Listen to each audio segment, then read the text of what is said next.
देखो, अभी तक हमने डेप्रीशिएशन के अंदर एसएलएम मेथड किया था और स्ट्रेट लाइन मेथड किया था। ठीक है, दो मेथड हमने समझ ली, एसएलएम मेथड और डब्ल्यूडीवी मेथड। लेकिन ये दोनों मेथड के जो हमने क्वेश्चन किए थे, ये किए थे without maintaining provision for depreciation account, without maintaining provision for depreciation account. जो आज हम टॉपिक करेंगे वो करेंगे bye maintaining provision for depreciation account.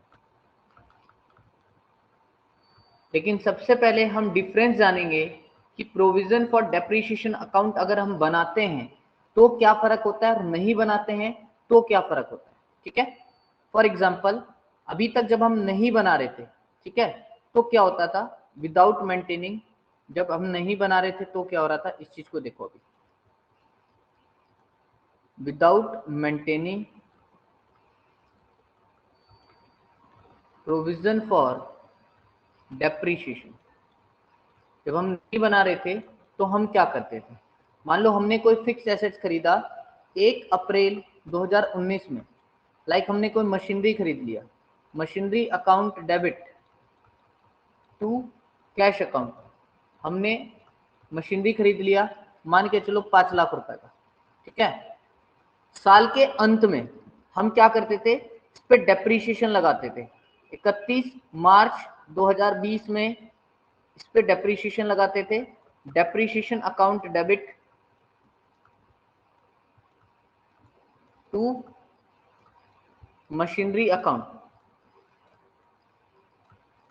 मान लो एसएलएम मेथड फॉलो कर रहे थे हम, तो 5 लाख पे 10% अगर रेट था तो हम ये मान के चलते हैं पूरे साल का डेप्रीशिएशन बनता है 50,000 रुपए, ये लग गया हमारा। ठीक है, और फिर हम यहाँ पर दूसरे साल ये कवर किया। ठीक है, और फिर हम क्या करते थे बच्चा, इसका हम मशीनरी अकाउंट बनाते थे। जब हम मशीनरी अकाउंट बनाते थे तो क्या करते थे, यहाँ पर लिखते थे टू बैंक अकाउंट या कैश अकाउंट, जिससे भी हमने परचेज किया। कितना, 5 लाख का परचेज था, साल के अंत में डेप्रीशिएशन घटाते थे बाय डेप्रीशिएशन कितने का, 50,000 रुपए का। ठीक है, तो यहाँ पे जो बैलेंस बचता था हमारे पास वो कितना बचता था, 4.5 लाख रुपए बच जाता था। फिर ये 5 लाख रुपए हम यहाँ शो करते थे। ठीक है, और दूसरा जो लेजर बनाते थे हम, दूसरा लेजर बनाते थे डेप्रीशिएशन का। ठीक है, तो यहां हम क्या लिखते थे, डेप्रीशिएशन डेबिट हो रहा था टू मशीनरी कितने का, 50,000 रुपए का, और यहाँ इसको हम राइट ऑफ कर लेते थे बाय पीएनएल अकाउंट से, 50,000 रुपए राइट ऑफ हमारा यहाँ पे हो जाता था।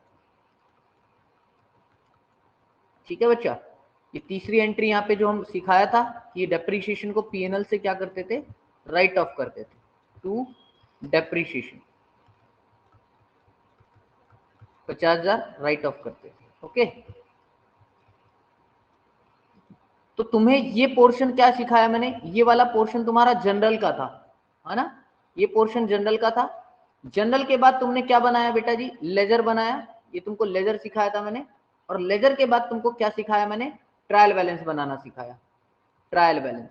तो अब इस लेजर से तुम ट्रायल बैलेंस बनाओ तो तुम क्या पाओगे कि जो तुम्हारा मशीनरी है ये डेबिट होगा, मशीनरी अकाउंट, क्योंकि ट्रायल बैलेंस का डेबिट और क्रेडिट बैलेंस होता है। तो ये देखो बैलेंस कैरी डाउन किधर आ रहा है, क्रेडिट साइड आ रहा है। Credit side balance carry down होने का मतलब क्या, इसका बैलेंस क्या है, डेबिट बैलेंस है। तो हम इसको डेबिट बैलेंस लिखेंगे कितना, 4.5 लाख रुपए। लेकिन बेटा जी जो तुम्हारा डेप्रीशिएशन है उसका कोई भी बैलेंस नहीं बच रहा, तो बैलेंस ही नहीं बच रहा तो ट्रायल बैलेंस के अंदर वो आएगा, नहीं आएगा। तो after making trial balance, trial balance बनाने के बाद तुम क्या बनाते हो बेटा, पीएनएल अकाउंट बनाते हो, स्टेटमेंट ऑफ पीएनएल अकाउंट। और पीएनएल अकाउंट के अंदर तुमको साफ दिख रहा है तुम्हारा डेप्रीशिएशन कितने का है, 50,000 रुपए का है। ये पीएनएल का लेजर बन गया तुम्हारा।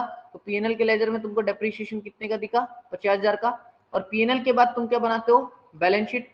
तो बैलेंस शीट में एक साइड तुम्हारा क्या होता है, लायबिलिटी का, और एक साइड तुम्हारा क्या होता है, एसेट्स का। तो जो तुमको ट्रायल बैलेंस से क्या दिख रहा है, ये मशीनरी ना, तो मशीनरी तुम्हारे लिए क्या है, एसेट्स है। तो जो एसेट्स का पोर्शन है तुम यहां पर दिखाओगे मशीनरी कितने का, 4.5 लाख रुपए का। तो तुमने क्या देखा मेरे साथ कि अगर हम प्रोविजन फॉर डेप्रीशिएशन अकाउंट को मेंटेन नहीं करते हैं तो बेटा जी जो हमारा ट्रायल बैलेंस के अंदर एसेट्स का बैलेंस दिख रहा है, ट्रायल बैलेंस के अंदर जो एसेट्स का बैलेंस दिखता है वो क्या दिखता है, ये जो तुमको एसेट्स का बैलेंस दिख रहा है ये कौन सा दिख रहा है, ये बुक वैल्यू दिख रहा है बेटा जी। कौन सी वैल्यू दिख रही है, बुक वैल्यू दिख रही है, WDV वैल्यू दिख रही है, और इसको बोल सकते हो आफ्टर चार्जिंग डेप्रीशिएशन दिख रहा है, आफ्टर चार्जिंग डेप्रीशिएशन दिख रहा है। ठीक है, तुम यहां पर भी तुम अपने बैलेंस शीट में देखोगे कि ये जो 4.5 लाख रुपए तुमको एसेट्स का दिख रहा है ये कौन सी वैल्यू है, ये बुक वैल्यू है, ये WDV वैल्यू है, या आफ्टर चार्जिंग डेप्रीशिएशन है, ये ओरिजिनल कॉस्ट नहीं है, it is not original cost. ठीक है, तो जब तुम depreciation, provision for depreciation maintain नहीं करते ना, तो वहां समस्या क्या आती थी कि अगर तुम किसी को ये बैलेंस शीट दिखाओगे और तुम उससे पूछोगे कि बताओ तुम्हारा एसेट्स कितने का था, ओरिजिनल वैल्यू कितने की थी इसकी, तो वो नहीं बता पाएगा, क्योंकि उसको मशीन कितने का दिख रहा है, 4.5 लाख का दिख रहा है। तो बोलेगा कि आज की कीमत जो मशीन की है, यानी 31 मार्च 2020 के अंदर इस मशीन की कीमत कितनी है, 4.5 के। लेकिन वो ये नहीं बता पाएगा कि मशीन कितने का खरीदा था, नया बंदा नहीं बता पाएगा। ठीक है, तो यहां पर ये समस्या आती थी। ठीक है, यहां तक पोर्शन क्लियर हुआ तुमको। आगे देखो, अगर हम प्रोविजन फॉर डेप्रीशिएशन अकाउंट बनाते तो कैसे ट्रीटमेंट होता है बेटा।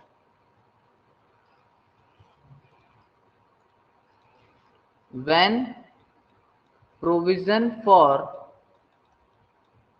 डेप्रीशिएशन इज मेंटेन्ड, अगर हम प्रोविजन फॉर डेप्रीशिएशन को मेंटेन करते हैं तो कैसे हम काम करते हैं। देखो, सबसे पहले जब हम एसेट्स को खरीदते हैं तो सेम एंट्री होती है बेटा जैसे without maintaining provision for depreciation में होता है, machinery account debit to cash account. 5 lakh का जो तुमने मशीन खरीदा इसकी एंट्री तुम्हारी सेम होती है। लेकिन बेटा जो तुम डेप्रीशिएशन यहां पे चार्ज करते थे, अब उस डेप्रीशिएशन का इंपैक्ट तुम मशीनरी पे ना डालकर एक अलग अकाउंट ओपन करते हो, that is known as provision for depreciation account. अब जो मशीनरी, जो डेप्रीशिएशन तुम लगा रहे हो साल भर में स्ट्रेट लाइन मेथड से, 5 लाख का 10% जो तुम लगा रहे हो बेटा 50,000, वो तुम मशीनरी पे इंपैक्ट ना डालकर एक खाते में जमा कर देते हो। ठीक है, डेप्रीशिएशन खर्चा है तुम्हारा, ये डेबिट हुआ, और इस पैसे को जो तुम्हारा है ये जमा कहां से हो जाएगा, ये जमा हो जाएगा प्रोविजन फॉर डेप्रीशिएशन अकाउंट में, ये इकट्ठा होता चल जाएगा। और जो तुम्हारा डेप्रीशिएशन का बर्डन है ये तुम पीएनएल से निकाल ही लेते थे, इसका भी सेम एंट्री चलेगा टू डेप्रीशिएशन अकाउंट। ठीक है, सिर्फ यहाँ पे एंट्री में चेंजेस जो आएगा ये सेकंड एंट्री में तुम्हारा चेंजेस आएगा।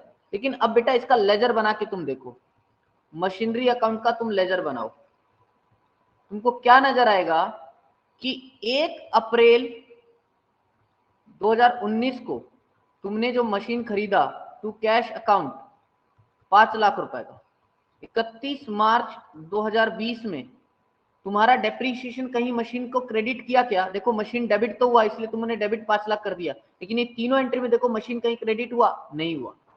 तो बेटा यहां पर क्रेडिट ही नहीं हुआ, तो ये बचेगा क्या यहाँ पे, बाय बैलेंस कैरिड डाउन, कितना, 5 लाख रुपए पहले साल का। लेकिन जो दूसरा लेजर बनाओगे तुम प्रोविजन फॉर डेप्रीशिएशन अकाउंट का,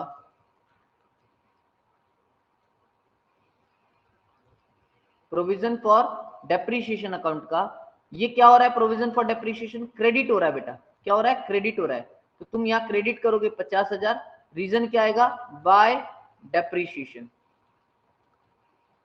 और by balance to balance carry down कितना, 50,000। ये खाता क्या हो जाएगा, क्लोज हो जाएगा। तुम डेप्रीशिएशन का लेजर बनाओगे, यहां पर अगर डेप्रीशिएशन अकाउंट का लेजर बनाओगे तो डेप्रीशिएशन डेबिट हो रहा है बेटा 50,000। रीजन क्या आ रहा है, to provision for depreciation,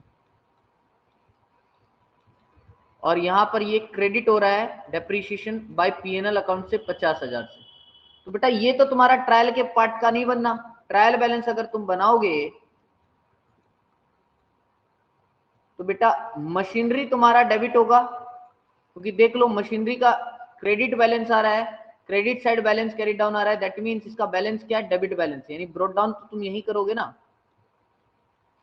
5 lakh रुपए। तो डेबिट बैलेंस आ रहा है कितने से, 5 लाख। ये तुम्हारा ट्रायल में नहीं आना क्योंकि इसका कोई बैलेंस ही नहीं बचा। और प्रोविजन फॉर डेप्रीशिएशन तुम्हारा ट्रायल में आएगा क्योंकि इसका बैलेंस बच रहा है, डेबिट साइड आ रहा है तुम्हारा कैरी डाउन, तो क्रेडिट बैलेंस इसका। तो तुम क्या लिखोगे यहाँ, प्रोविजन फॉर डेप्रीशिएशन अकाउंट कितना, 50,000। तो बेटा अब इसके बाद तुम क्या बनाते हो, पीएनएल अकाउंट बनाते हो। तो जो तुम पीएनएल अकाउंट बनाओगे, स्टेटमेंट ऑफ पीएनएल, तो यहां पर तो तुम्हारा डेप्रीशिएशन आ गया कितने का, 50,000 का। और जो तुम बैलेंस शीट बनाओगे ना, बैलेंस शीट, तो बैलेंस शीट में तुमको क्या दिखाना है, एसेट साइड और लायबिलिटी साइड। बैलेंस शीट में तुम एसेट साइड और लायबिलिटी साइड दिखाओगे। तो एसेट साइड यहाँ पे क्या दिखाओगे बेटा, यहां तुम एसेट साइड मशीनरी दिखाओगे कितने का, 5 लाख का, माइनस प्रोविजन फॉर डेप्रीशिएशन कितने का, 50,000 का। ये कितना आएगा तुम्हारा, 4.5 लाख रुपए आएगा। ठीक है, देखो पहले भी जो तुमको मैंने दिखाया, यहां पर भी ये कितना आ रहा है, 4.5 आ रहा है, और यहां पर भी कितना आ रहा है बेटा, 4.5 ही रहा है, लेकिन यहां पर तुम प्रोविजन फॉर डेप्रीशिएशन दिखा रहे हो। ये तुमको क्या दिखा रहा है, it shows you how much depreciation is levied, कितना डेप्रीशिएशन अभी लग गया है टिल डेट ऑन मशीनरी। तुमको यहां से पता चल रहा है अब तक मशीनरी पे डेप्रीशिएशन 50,000 का लगा है आज तक, और जो ओरिजिनल कॉस्ट थी मशीन की वो भी तुमको दिख रही है। It also show you original cost of machinery.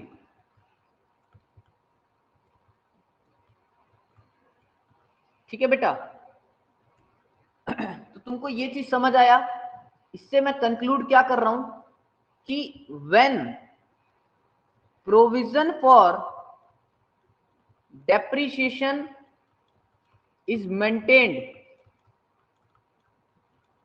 asset is shown at original cost, asset is shown at original cost in books of account। जो assets है वो ओरिजिनल कॉस्ट पे दिखता है, किस पे, बुक्स ऑफ अकाउंट्स पे। But when provision for depreciation account is not maintained, जब हम मेंटेन नहीं करते हैं, तो assets is shown at book value, WDV value, या आफ्टर चार्जिंग डेप्रीशिएशन। तो दोनों में ये फर्क हो जाता है। जब बेटा प्रोविजन फॉर डेप्रीशिएशन मेंटेन करके हम शो करते हैं, अच्छा तरीका तो यही है बेटा।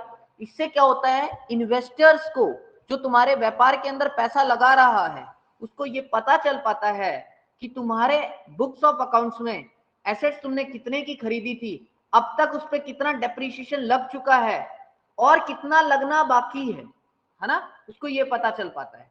अगर बेटा मान के चलो तुमने मशीनरी खरीदी थी 5 लाख रुपए की, ओके, 5 साल लाइफ थी उसकी, हर साल 1 लाख रुपए डेप्रीशिएशन लगना था। तो बेटा अगर depreciation, provision for depreciation account तुम मेंटेन नहीं करते हो, तो बैलेंस शीट में कैसे दिखता, पहले साल तुम्हारा एसेट दिखता 4 लाख रुपए का, दूसरे साल कितने का, 3 का, तीसरे साल 2 का, और चौथे साल मान लो दिखता 1 लाख रुपए का। मान लेता हूं मैं चौथे साल तुमको कितने का दिखता बैलेंस शीट में, वो 1 लाख रुपए का दिखता, ऐसे ही दिखता ना 1 लाख रुपए का चौथे साल में, क्योंकि 4 लाख तक का डेप्रीशिएशन लग चुका होता। लेकिन जब तुम provision for depreciation account maintain करते तो तुम्हारा मशीन पता है कैसे दिखता बेटा, वो ऐसे दिखता 5 lakh minus provision for depreciation 4 lakh, यहां दिखता तुमको 1 लाख, दिखेगा वैल्यू सेम, क्योंकि इस पे तो डायरेक्ट इंपैक्ट आ चुका तो ये घट के दिख रहा है और ये ऐसे शो कर रहा है, प्रेजेंटेशन दिखाया जा रहा है। तो अब तुम बोलोगे सर दोनों में फायदा क्या है? बेटा जो इन्वेस्टर होते हैं, तुमको तुम्हारे बिजनेस में जो जिसको पैसा लगाना है, वो यार यहां से पता ही नहीं कर पा रहा कि मशीन में कितना अब तक डेप्रिसिएशन लग चुका है या कितनी खरीदी गई थी, वो पता ही नहीं कर पा रहा।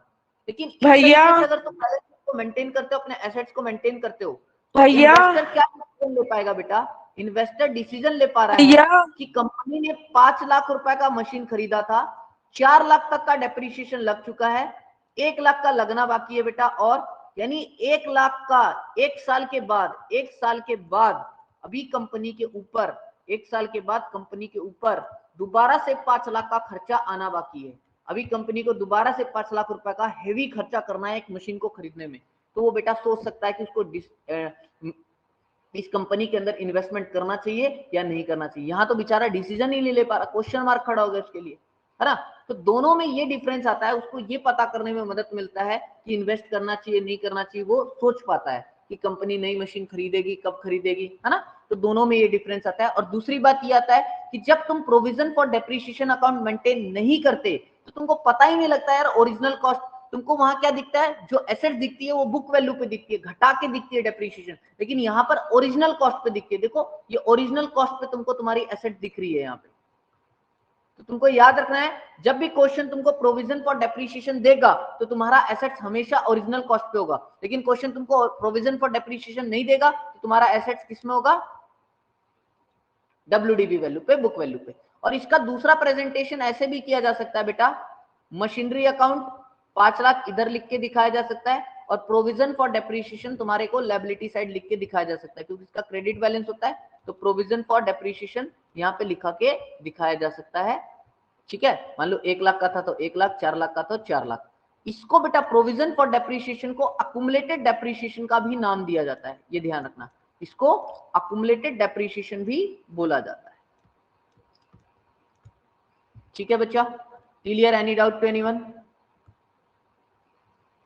करना है क्वेश्चन देख लें एक बार। एक्स लिमिटेड ने परचेज किया ट्रक 5 लाख का 1 अप्रैल 2020 को, ठीक है।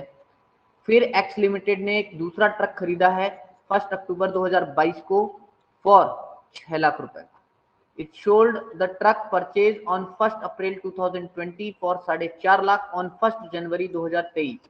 ट्रक अकाउंट बनाना है, प्रोविजन फॉर डेप्रिसिएशन अकाउंट बनाना है। तो यहाँ क्वेश्चन में आपको प्रोविजन फॉर डेप्रिसिएशन मेंटेन करना है इस क्वेश्चन में। तो सबसे पहले आपको बच्चा क्या काम करना है, ट्रक अकाउंट बनाना है, साथ की साथ ही नोटबुक में बनाते चलेंगे आराम आराम से सभी। तो एक तो आपका बनेगा ट्रक अकाउंट, दूसरा आपको क्या बनाना है बच्चा यहाँ पे, प्रोविजन फॉर, इसको मैं नेक्स्ट पेज पे लेता हूं। दूसरा आपको क्या बनाना है,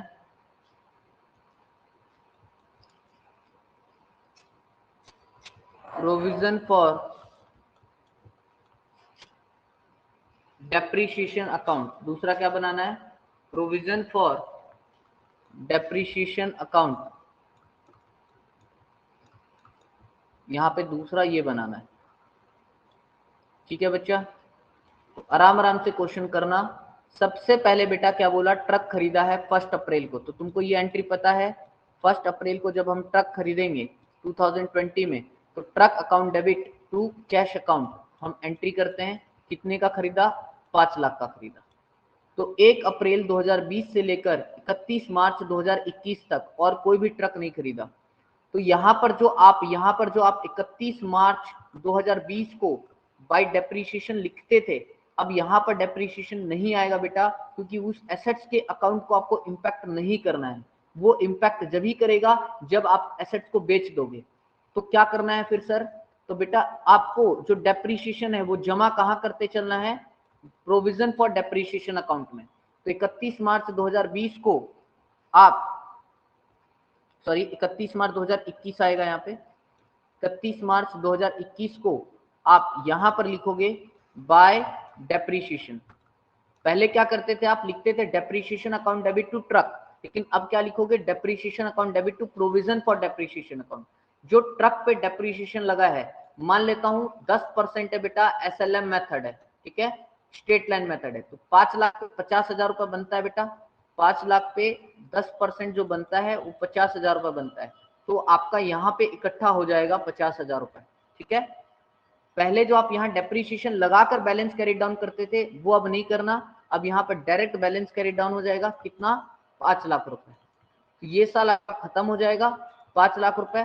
तो आप देख पा रहे हो आपका जो बैलेंस कैरी डाउन है वो ओरिजिनल कॉस्ट दिखा रहा है, जितने का ट्रक था उतने का ही दिखा रहा है।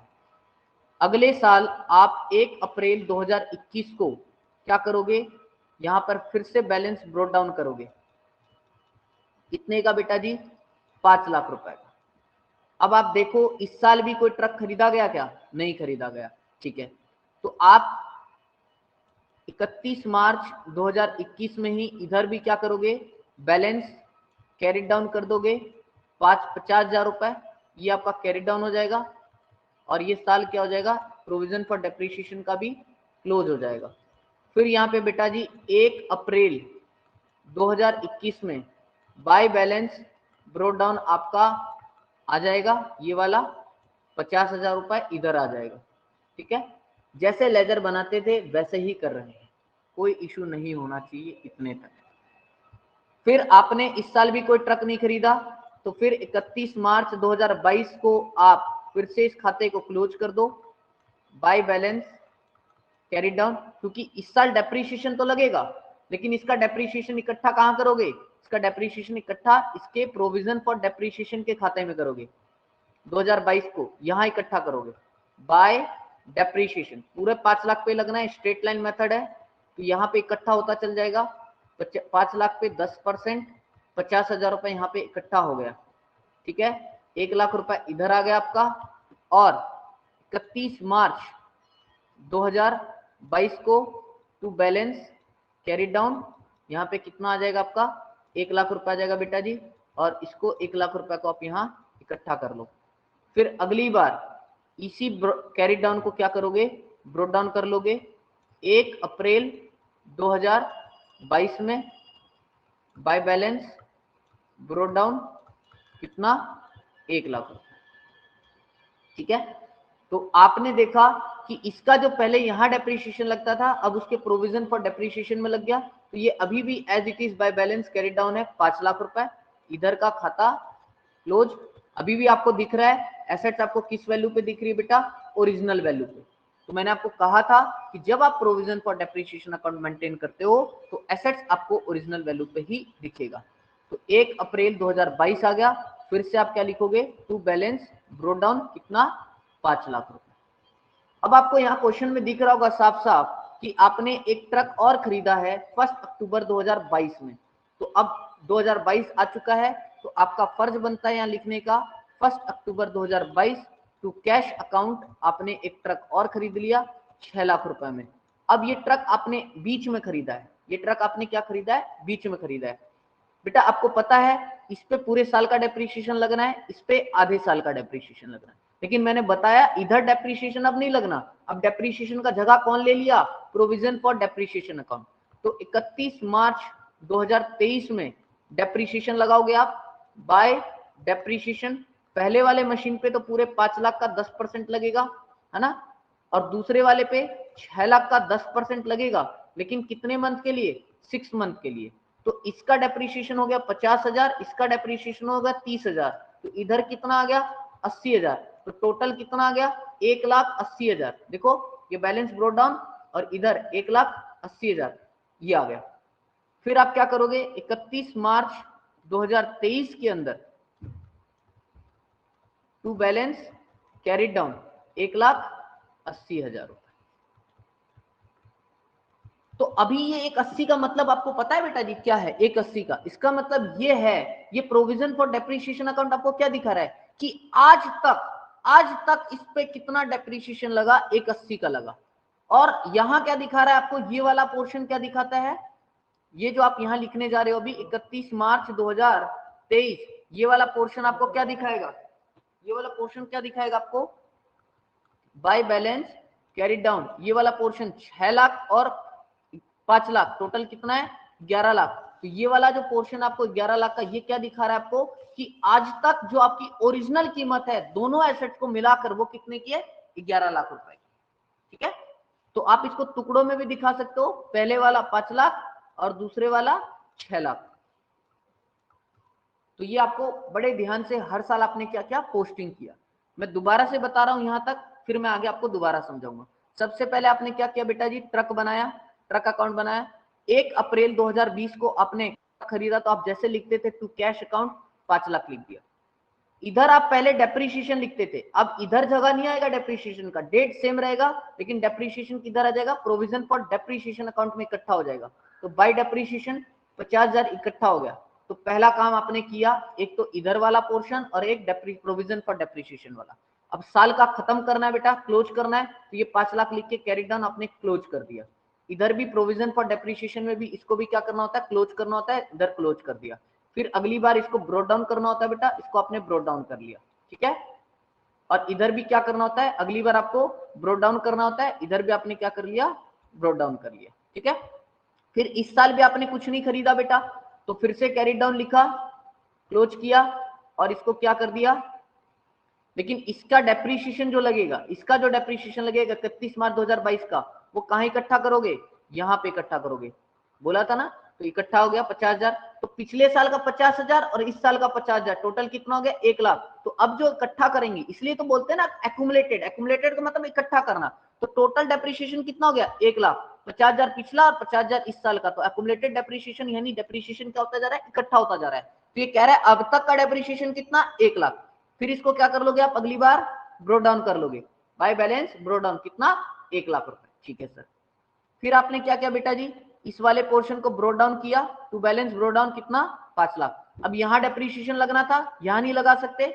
ठीक है, प्रोविजन फॉर डेप्रीशिएशन पे लगाओगे। एक मशीन भी आपने 1 अक्टूबर और खरीद लिया, टोटल 11 लाख रुपए का आपके पास क्या हो गया, एसेट्स हो गया। लेकिन जो इसका डेप्रीशिएशन लगेगा वो कहां लगेगा, इधर ही लगेगा, प्रोविजन फॉर डेप्रीशिएशन में। पहले वाले पे 5 लाख का 10% 50,000 और दूसरे वाले का 6 लाख पे 10%, लेकिन 6 महीने का हुआ क्योंकि अक्टूबर में खरीदा था, तो 30,000। टोटल डेप्रीशिएशन कितना 80,000। पिछला कितना था 1 लाख, अब कितना लग गया 80, तो टोटल कितना 180। तो यहाँ कितना लिख दिया आपने, 1,80,000 रुपए लिख दिया। और इधर इसी तरह अगर आप देखो तो आपका एसेट्स कितना हो गया इकट्ठा होते हुए, 1,11 लाख रुपए का आपका एसेट्स जो है इकट्ठा होते हुए 11 लाख रुपए यहाँ तक आपका हो गया। आई होप यहां तक सारी बातें आपको इजीली समझ आई होंगी।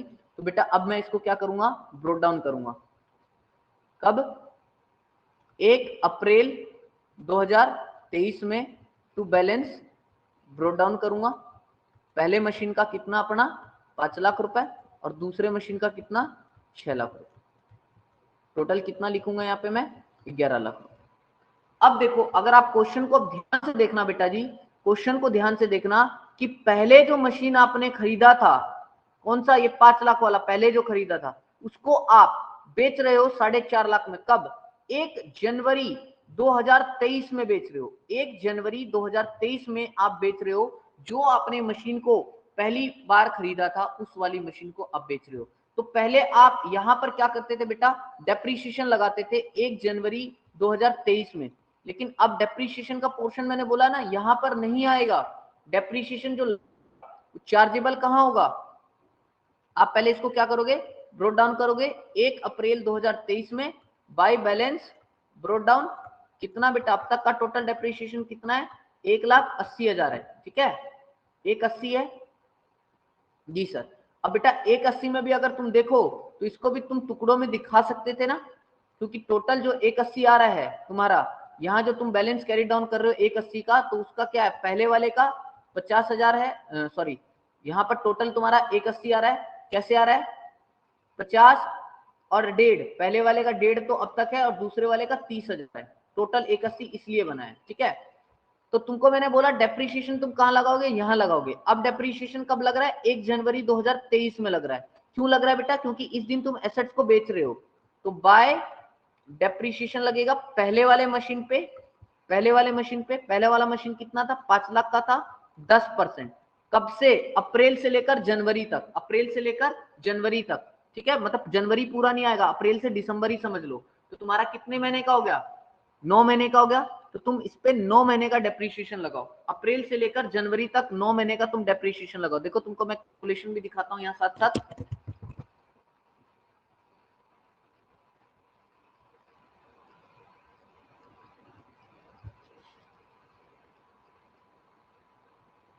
पांच लाख का तुम्हारा एसेट था, 10% तुम्हारा ये हुआ, ये तो पूरे साल का हुआ बेटा। 9 महीने का कितना हुआ? 9 डिवाइडेड बाय 12, 37,500 रुपए तुम्हारा जो बनता है। कितने का बनता है? 37,500 रुपए का बनता है ना। पहले वाले इसका कितना बनता है? 37,500 रुपए बनता है, ठीक है। ओके सर, कोई दिक्कत नहीं। तो अगर तुम देखो बेटा, पहले वाले मशीन पे टोटल डेप्रीशिएशन कितना होता है? पहले वाले मशीन पे 5 लाख का खरीदा था, तो पहले साल का तुम्हारा डेप्रीशिएशन 50,000 हो गया फर्स्ट ईयर का। दूसरे साल का भी कितना हो गया? 50,000 हो गया। तीसरे साल का कितना हो गया? 50,000 हो गया, ठीक है। 3 तो ये हो गया। और बेटा जो चौथे साल जनवरी वाला था उसका कितना हो गया? 37,500 रुपए हो गया। तो टोटल डेप्रीशिएशन जो पहले वाले का बनता है वो कितना बनता है? 1,87,500 बनता है कि नहीं बनता? इकट्ठा होते चल गया। देखो तुमको प्रूफ देता हूं। यहाँ पे 50,000, ठीक है सर। यहाँ पे फिर से 50,000, टोटल इकट्ठा हो गया 1 लाख। जी सर। तीसरी बार फिर से गया, 1 लाख इकट्ठा हो गया।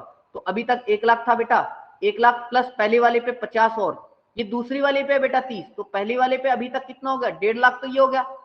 30 दूसरी वाले को मिला के 81 हुआ। अगर सिर्फ पहली वाले को पकड़े तो 1.5 लाख का डेप्रीशिएशन है कि नहीं है? जी सर, 1.5 लाख का है। और इधर पहली वाली पे इधर और कितना हो गया? 37,500, 37,500। टोटल डेप्रीशिएशन कितना बेटा? Total depreciation 1,87,500। तो तुमको क्या करना है? जिस डेट को तुम मशीन बेच रहे हो, जिस डेट को मशीन बेच रहे हो, तो तुमको प्रोविजन फॉर डेप्रीशिएशन अकाउंट में से ट्रांसफर करना है उतने डेप्रीशिएशन को जितना डेप्रीशिएशन लग चुका है उस मशीन में, जिस मशीन को तुम बेच रहे हो, ठीक है। तो तुम यहां पर ट्रांसफर करोगे कब? 1 जनवरी 2023 में। क्या?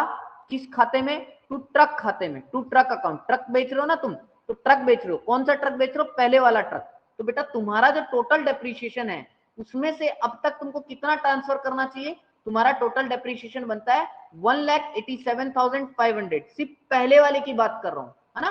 तो इसमें से पहले वाले का कितना बनता है? 1,87,500 बनता है। ये तुमको कैलकुलेट करके दिखाया मैंने, ये रहा, ठीक है। तो ये कहां तुमने ट्रांसफर किया? देखो, प्रोविजन फॉर डेप्रीशिएशन के खाते से ट्रांसफर कहां हो रहा है?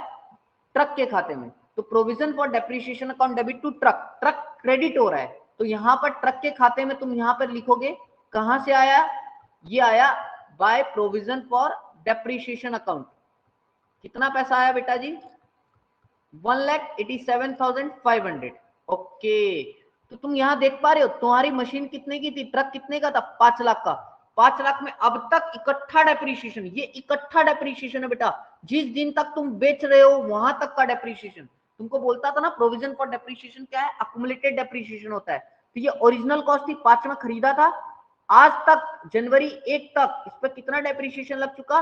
1,87,500 का लग चुका। अब तुम देखो, 5 लाख की तुम्हारी कोई चीज थी बेटा, 5 लाख की कोई तुम्हारी चीज थी, उस पर 1,87,500 का डेप्रीशिएशन लग चुका। बिकना कितने का चाहिए था? 3,12,500 का, लेकिन बिका कितने का? 4.5 लाख रुपए का। तो कुल मिला के तुमको प्रॉफिट कितना हुआ? 1,37,500। तो तुम यहां लिखोगे 1 जनवरी को ही 2023 में, to profit on sale of truck, to profit on sale of truck. कितने का प्रॉफिट हो गया तुमको बेटा जी? तुमको प्रॉफिट हो गया 1,37,500। तो तुमको यहाँ प्रॉफिट लिखना है। बेचा कितने में? 1 जनवरी 2023 में तुमने बेचा इसको बाय बैंक अकाउंट 4,50,000। तो तुमको हिसाब ऐसे रखना है, ठीक है। और फिर दूसरे वाले अगर ट्रक की बात करूं तो इसका डेप्रीशिएशन कब लगेगा? मार्च में। तो इसका डेप्रीशिएशन का नंबर कहां यहीं पर आएगा, 31 मार्च 2023 बाय डेप्रीशिएशन। कौन से मशीन का? सेकंड मशीन का। कितना बेटा? 6 लाख का था। अब तो पूरे साल की बात करेंगे उस पे डेप्रीशिएशन कितना लग जाएगा? 60,000 का डेप्रीशिएशन लग जाएगा। टोटल कर लेना बेटा, ये टोटल कर लेना। ये टोटल करो 1,80,000 प्लस 60,000 प्लस 37,500, टोटल कितना आ गया 2,77,500। तो टोटल डेप्रिसिएशन दोनों मशीन पे अब तक कितना लग गया 270,500। लेकिन बेटा पहले मशीन का जो तुमने ट्रक अकाउंट के अंदर ट्रांसफर कर दिया, मतलब मशीन बार बार गलती से बोल रहा हूं बेटा, उसको ट्रक से रिप्लेस कर लेना। 2,70,500 का टोटल डेप्रिसिएशन लगा है ट्रक पे, दोनों ट्रक पे। 1,87,500 का अब तक तुमने उसको ट्रांसफर कर दिया, कहां पे ट्रक अकाउंट में। तो बेटा बचा कितना टू बैलेंस कैरिड डाउन, वो तुम लिख लोगे जो अभी भी ट्रांसफर होना बाकी है। वो कब ट्रांसफर होगा जब बिकेगा। तो 1,87,500 तुम यहाँ पे माइनस कर लो, तुमको पता चल जाएगा 90,000 रुपए जो है वो अभी भी बचता है ना। तो ये 277,500 आ जाएगा। तो ये तुम्हारा प्रोविजन फॉर डेप्रिसिएशन तो खत्म। इधर क्या आ रहा है तुमने लिख दिया। अब 31 मार्च 2023 के अंदर जो पहले वाला है दूसरे वाला है, इसका क्या आ जाएगा बाय बैलेंस कैरिड डाउन, कितने का ये आ जाएगा तुम्हारा 6 लाख रुपए का ओरिजिनल वैल्यू। तो अब इस साइड का टोटल और इस साइड का टोटल तुम कर लो, तुमको आंसर करेक्ट मिलेगा 12,37,500। ठीक है, इधर भी मिलेगा 12,37,500।